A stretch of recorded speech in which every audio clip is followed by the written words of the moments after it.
The general strike in Oakland, and we have live pictures of what it looks like at the port. Let's show those as I describe this to you. Is proving to be a pivotal moment in the Occupy movement, but a march around Wall Street today could prove ultimately to be just as significant as this action in Oakland you're seeing live, not because of its size, but because of who the marchers are.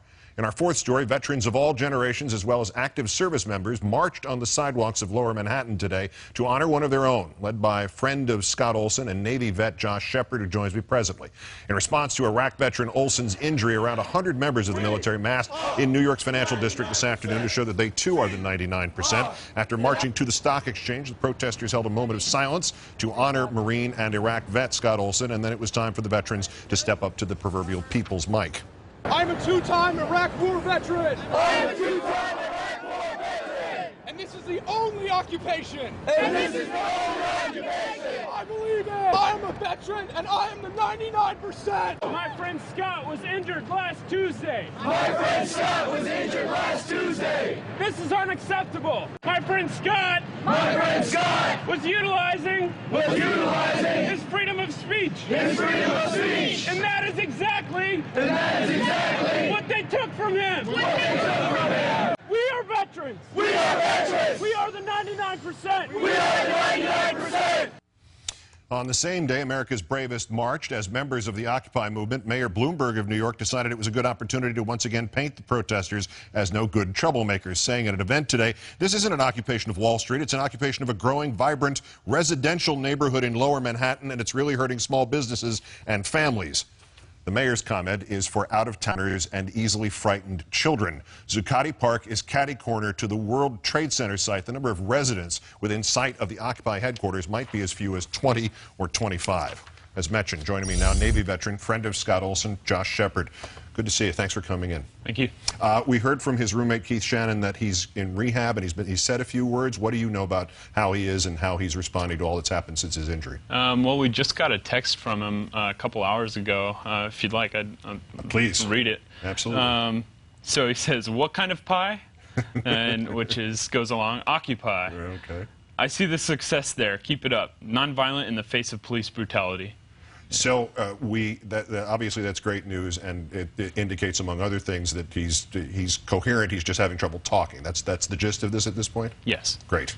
What would he think as we look at the pictures from Oakland and thousands now of people in absolute apparent concord, if you will, with all the people on the docks and at the port, and no reports of trouble, interaction with the police? There's some random breakage of windows, but we don't know how much that's connected to what's going on there. But this kind of event would have been probably thought unlikely at best 2 weeks ago before what happened to him.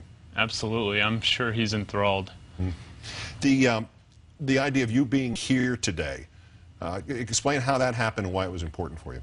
It materialized after there was just this collective rage from veterans expressed, through various media outlets, online, blog posts, photos, etc. And so the mood struck, and Iraq Veterans Against the War was instrumental in coordinating this action and getting veterans out to New York, to Wall Street, to lend our support with our voices. Did the police act differently than you've experienced previously because you were in uniform? Well, that's interesting you ask. In New York, or in Oakland rather, I expected the police to act differently because I was in uniform at that point as well, as was Scott. He had uniform items on. Right. We're standing there with the Veterans for Peace flag. That didn't stop the police in Oakland. However, here in New York, everything went off without a hitch.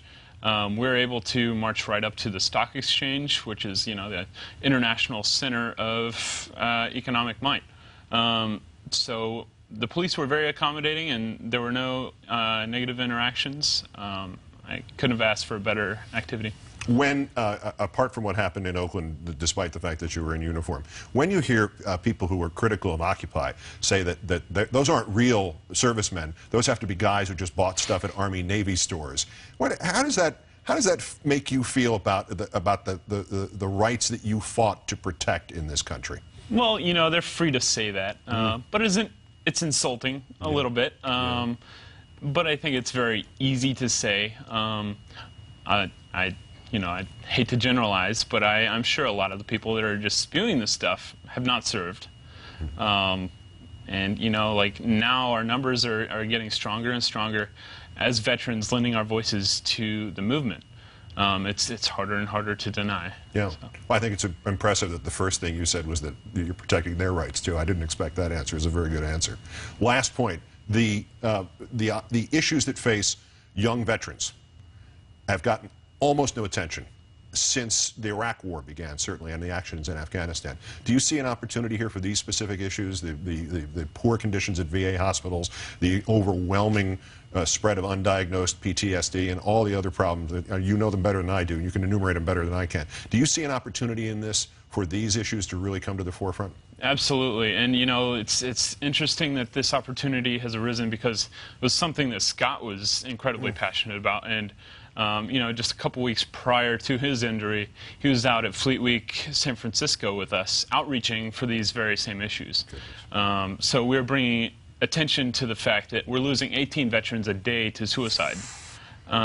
We're 1 in 3 female veterans or female military members will experience sexual assault while they're in the service. These are astronomical figures that, you know, the general public would be horrified to know, but they get no attention. And here's another venue in which they might get that. Josh Shepard of Occupy San Francisco and today of Occupy Wall Street. Great thanks for some of your time, obviously for your service, and give your friend Scott our best. Thanks so much.